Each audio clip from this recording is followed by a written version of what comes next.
धीरे धीरे जब हर चीज छूट जाती है फिर जो बचता है जिंदगी का, ये तुम्हारी दोस्ती, ये तुम्हारा प्रेम, ये तुम्हारा प्यार, ये तुम्हारी गर्लफ्रेंड सब छूट जाएगा। उसके बाद क्या बचेगा? तुम्हारा पढ़ा हुआ, तुमने जीवन में क्या अर्जित किया वो वही रहेगा और वही जिंदगी का भाव समझना। धीरे धीरे जब हर चीज छूट जाती है फिर जो बचता है जिंदगी का। ये दोस्त, ये विद्यालय, ये भी छूट जाएगा।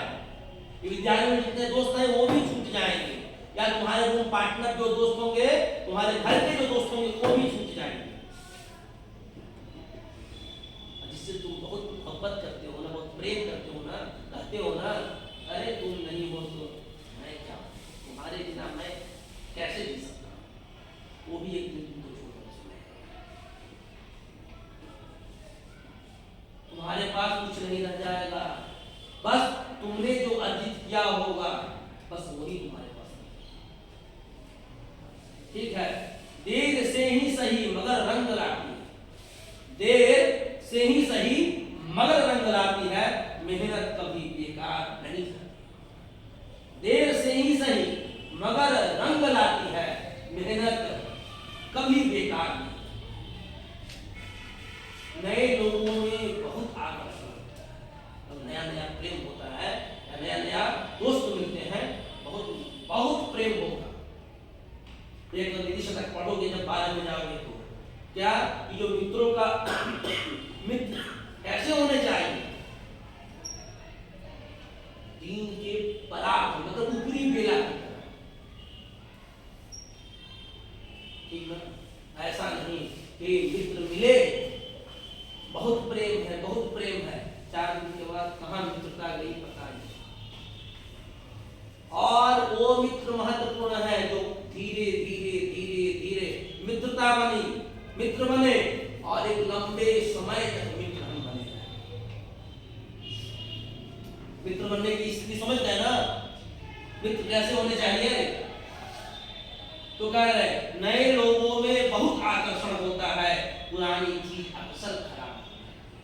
कहते हो ना, अरे जिससे मैं प्रेम कर रहा हूं वही सब कुछ है, और माता पिता को भूल जाते हो। भूलते हो ना माता पिता को? अगर माता पिता को नहीं भूलोगे तो कैसे उसको पसंद कर लोगे? संभव है? बोलो, है संभव?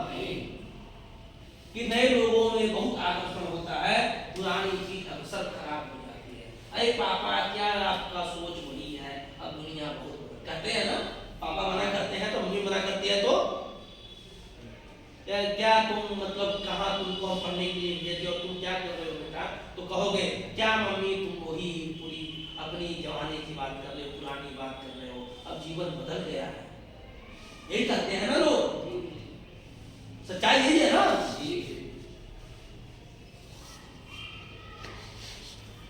लेकिन वो सच्चाई नहीं है बेटा, वो अंधकार है, वो रियल में सच्चाई नहीं है, वो अंधकार है।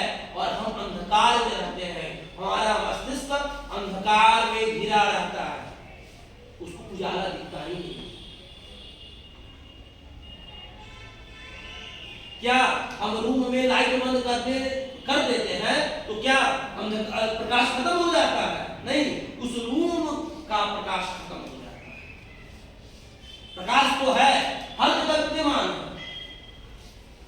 लेकिन हमारे दृष्टि में, मेरी जो दृष्टि है वो दृष्टि से प्रकाश खत्म हो जाता है।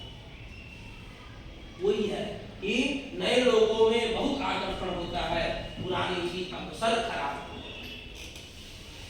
बहुत कीमती चीज दुनिया में यूं ही, बहुत कीमती चीज दुनिया में यूं ही बहुत आसानी से गवा दी जाती है। उदाहरण दूं, समय सबसे बड़ा उदाहरण है। समय जीवन का सबसे महत्वपूर्ण वस्तु है, वो है समय। और बहुत आसानी से सो करके, गा करके, घूम करके हम लोग गुजारते हैं। वो है बात है कि नहीं? बातों में सच्चाई है। तब क्या करना है? आगे मैं पढ़ रहा हूं, अपनी उम्मीदों के बोझ से दबे लोग हैं, अपने उम्मीदों के बोझ से दबे लोग हैं, हमसे तो गर्दन भी उठाई नहीं जाती। कभी बहुत बोझ से दबा हुआ है, घर परिवार सबका आशा, एकमात्र ये लड़का जॉब नहीं करेगा तो हमारा बुढ़ापा बहुत खराब है, ऐसे हमारे माता पिता सोचते हैं। हम बहुत दबे लोग हैं, ठीक है, माता पिता की उम्मीद, अपनी उम्मीद, अपनी भाई का उम्मीद, अपने बहन का उम्मीद, सबसे हम दबे हैं। और जब देखो, जब ज्यादा सर पे भार पड़ेगा, जब बहुत ज्यादा भारी वजन उठा लोगे, तब गर्दन तुम उठाना भी चाहोगे, कभी नहीं उठ पाएगा। है सही? बोलो सही है जी। वही कह रहा है कि मोहब्बत के कपड़े पहनकर इस दौर में चालाकियां हमारे घरों में आती जाती। मोहब्बत के कपड़े पहनकर इस दौर में चालाकियां हमारे घरों में आती जाती। बहुत प्रेम है, मैं तुमसे बहुत प्रेम कर रहा हूं, तुम मेरे सर्वस्व हो, तुम्हारे बिना मैं खा नहीं सकता हूं, नहीं कर, तुम नहीं खाओगे तो मैं भी नहीं